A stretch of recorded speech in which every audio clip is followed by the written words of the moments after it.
আসসালামু আলাইকুম। আমি স্টাডি উইথ কুকিং থেকে আবারও আপনাদের সামনে একটি নতুন ভিডিও নিয়ে হাজির হয়েছি। চাকরির পড়াশোনার প্রস্তুতির পাশাপাশি নাস্তা, শরীরকে ফিট রাখার চেষ্টা করা এবং পড়াশোনায় মনোযোগী হওয়া। সকাল শুরু হালকা গরম পানি, লেবু এবং মধু দিয়ে।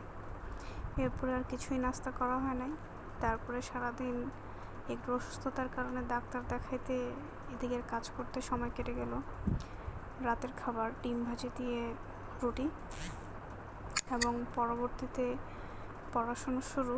যেহেতু চাকরির প্রস্তুতি নিয়ে ব্যস্ত, তাই 1 কাপ গরম চা দিয়ে গরম চায়ের সাথে পড়াশোনা শুরু।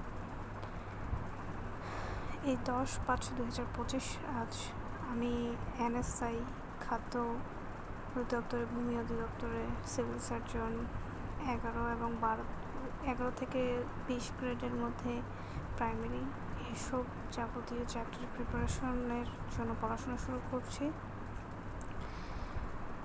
আশা করছি শেষ পর্যন্ত ভালো ফলাফল পাবো ইনশাআল্লাহ। আজকের কাজ হচ্ছে শুধু পড়া ভাগ করে নেওয়া। এখান থেকে বাংলা এবং এই সকল যাবতীয় সাবজেক্ট আমি পড়া ভাগ করে নিব এবং আগামীকালে আমি এগুলো পড়া কমপ্লিট করব সারাদিনের মধ্যে। আসুন দেখে নেওয়া যাক আমি কোন বই থেকে কিভাবে পড়ব। আমি এখানে বাংলার ভাষার উদ্ভব ও বিকাশ, বাংলা লিপি, বাংলা সাহিত্যের ইতিহাস ও যুগ বিভাগ, কবি থেকে ঈশ্বরচন্দ্র বিদ্যাসাগর, এগুলো আমি পড়ব অগ্রদূত বাংলার বই থেকে।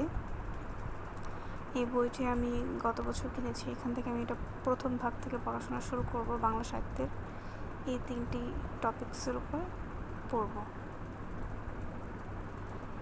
এরপরে আসি আমি ঈশ্বরচন্দ্র বিদ্যাসাগর, এখান থেকে ওনার কাহিনী পড়ার চেষ্টা করব।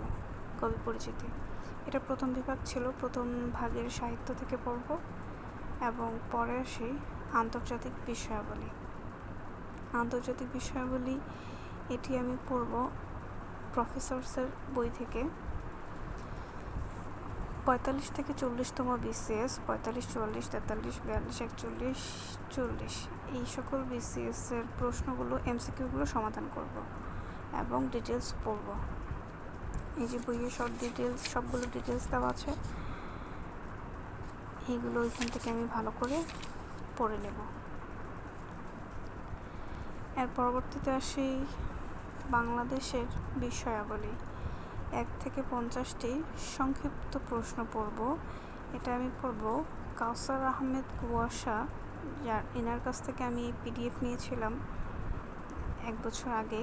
সেটাই আমি রিভিশন দেব এবং ক্লিয়ার করব। যে প্রশ্নগুলো খুব সুন্দর করে দেওয়া আছে এখানে। এটা MCQর মতো না, শর্ট প্রশ্নের মতো, একটার সাথে ডিরেক্ট উত্তর মুখস্থ রাখলে সুবিধা হয়, কনফিউশন তৈরি হয় না। এইভাবে আমি সাধারণ জ্ঞান পড়ব। দ্বিতীয় পৃষ্ঠায়, এখানে দ্বিতীয় পৃষ্ঠায় 1 থেকে 56টি প্রশ্ন রয়েছে, সংক্ষিপ্ত প্রশ্ন। এটি আমি কমপ্লিট করব জব মেডিসিন থেকে। জব মেডিসিন থেকে আমি নিবন্ধনের জন্য হাইলাইটস নিয়েছিলাম, সেখান থেকে আমি এটা ক্লিয়ার করব। এই যে প্রশ্নগুলো, এইটারও সেম সংক্ষিপ্ত প্রশ্নের মতো উত্তর দিতে হবে। এখানে অনেক কিছু ভালো ভালো টপিকস রয়েছে, যেগুলোতে আমি পড়ার চেষ্টা করব ভালো করে। এই যে সংক্ষিপ্ত প্রশ্নগুলো, এগুলো আমি এখান থেকে 56টি ক্লিয়ার করব। এরপরে আসি গণিত। পাটিগণিত থেকে করব বাস্তব সংখ্যা, জ্যামিতি থেকে করব ত্রিভুজ। এগুলো আমি করব খায়রুলসের বেসিক থেকে। এই বইটি পড়লে আমার কাছে মনে হয় না যে কোনো টিচারের প্রয়োজন। এটা আমি 6ম এডিশনটি কালেক্ট করেছি। আমি এখান থেকে পড়াশোনা শুরু করব। আমার বইটি খুবই ভালো লাগে।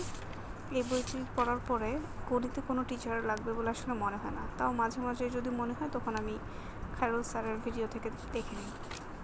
এখান থেকে পাটিগণিত করব, পাটিগণিতের বাস্তব সংখ্যা এবং জ্যামিতি থেকে করব ত্রিভুজ।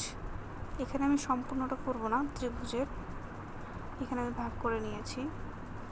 904 থেকে 916 পৃষ্ঠা পর্যন্ত করব। এর মধ্যে রয়েছে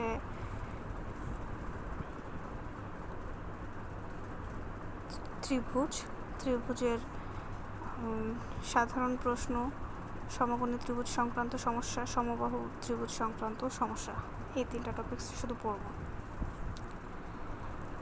বাস্তব সংখ্যা ত্রিভুজ আগের মতো জব মেডিসিন থেকে হাইলাইটস থেকে প্রশ্নগুলো ক্লিয়ার করে নেব এবং কাউসার আহমেদ কুয়াশা থেকে প্রশ্নগুলো আমি ক্লিয়ার করে নেব। এটি হচ্ছে কাউসার আহমেদ কুয়াশার পিডিএফ থেকে আমি এটি বের করে নিয়েছি।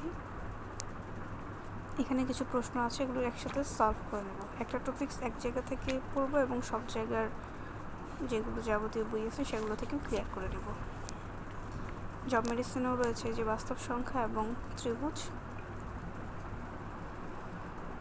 এখান থেকেও এমসিকিউগুলো আমি ভালো করে ক্লিয়ার করে নেওয়ার চেষ্টা করব।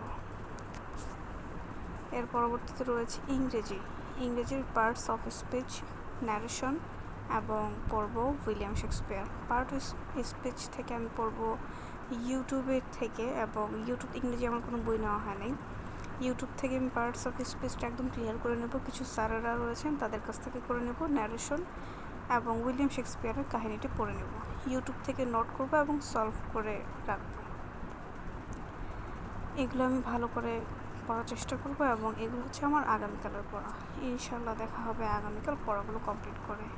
এবং আমি অনেক বেশি ওয়েট গেইন করে ফেলেছিলাম, 72+ হয়ে গিয়েছিলাম, 68.900 এখন বর্তমানে। এর চাইতেও টার্গেট 65, দেখা যাক কী হয়। নিজেকে শারীরিক এবং মানসিকভাবে প্রস্তুত রাখার চেষ্টা করছি এবং চাকরির প্রস্তুতি নতুনভাবে শুরু করেছি। ইনশাআল্লাহ পাশে থাকবেন এবং আপনাদের কাছে দোয়া চাচ্ছি।